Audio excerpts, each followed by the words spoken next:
yaitu mengenai gaya London. Kami dari kelompok 9 yang beranggotakan Deborah Putri Sitorus, Deborah Seveniasi Ringo-Ringo, dan saya sendiri Reski Maharani Panjaitan. Nah, adapun topik yang akan dibahas pada gaya London adalah pengertian dari gaya London, sifat-sifat gaya London, mekanisme pembentukan pada gaya London, dan kesimpulan. Nah, kita masuk ke bagian yang pertama, yaitu pengertian dari gaya London. Gaya London ataupun gaya dispersi merupakan gaya tarik-menarik antara atom dengan molekul. Gaya London merupakan gaya interaksi yang terjadi antara molekul nonpolar dengan molekul nonpolar. Gaya ini merupakan bagian dari gaya van der Waals, di mana gaya dispersi London ataupun gaya London ini dinamai dari seorang fisikawan Jerman Amerika yang bernama Fritz London. Nah, gambar yang ada pada slide ini merupakan gambaran dari proses terjadinya gaya London. Nah, gaya London terjadi akibat adanya distribusi elektron dalam atom dan molekul nonpolar yang menyebabkan terbentuknya momen dipol sementara dan instan. Secara singkatnya, proses dari gaya London itu dimulai dari molekul menjadi polarisasi sehingga terbentuknya gaya London. Yang selanjutnya ada sifat-sifat dari gaya London. Nah, adapun sifat-sifat dari gaya London, yang pertama, gaya London adalah gaya tarik-menarik yang sifatnya itu lemah. Yang kedua, jika semakin besar nomor massa molekul relatif, maka semakin kuat pula gaya London yang bekerja pada molekul itu.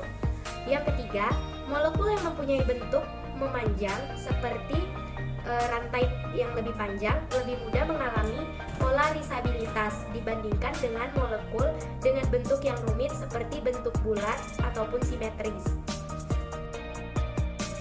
Nah, adapun beberapa contoh dari gaya London terdapat pada molekul H2, I2, Br2, HCl, CO2, O2, HBr, dan N2. Nah, selanjutnya kita memasuki part yang paling penting dari bagian ini, yaitu mekanisme terjadinya gaya London. Kita mengambil contoh dari molekul H2. Nah, H2 kan termasuk dari senyawa nonpolar yang tidak memiliki kutub. Jadi, kita umpamakan gambar yang bulat itu, yang di atas ini. Nah, di situ elektron kan bergerak terus-menerus, yang dimana akan ada saatnya elektron akan mengkutub di salah satu bagian. Sehingga yang awalnya netral akan memiliki muatan positif dan negatif. Nah, si molekul yang telah memiliki muatan ini akan menginduksi molekul yang netral lagi, yang berada di sampingnya. Yang akhirnya akan terbentuk pula sesama molekul yang memiliki muatan positif dan negatif. Nah, gaya tarik-menarik yang terjadi antara kedua molekul inilah yang disebut dengan gaya London. Nah, gaya London ini memiliki kekuatan yang lebih lemah daripada gaya van der Waals yang lainnya. Yang terakhir, kita masuk kepada kesimpulan daripada gaya London. Nah, kesimpulannya, molekul nonpolar mempunyai sebaran muatan lautan elektron setimbang dan simetris. Dalam keadaan normal, elektron berdistribusi merata di dalam molekul. Nah, pada waktu-waktu tertentu ataupun sesaat dapat terjadi pengkutuban ataupun pembentukan dipol yang disebut dengan dipol sesaat. Sisi yang bermuatan parsial negatif dari dipol sesaat akan mempengaruhi kerapatan elektron molekul terdekat sehingga membentuk dipol. Hal ini memungkinkan dua molekul membentuk ikatan yang disebut dengan gaya London.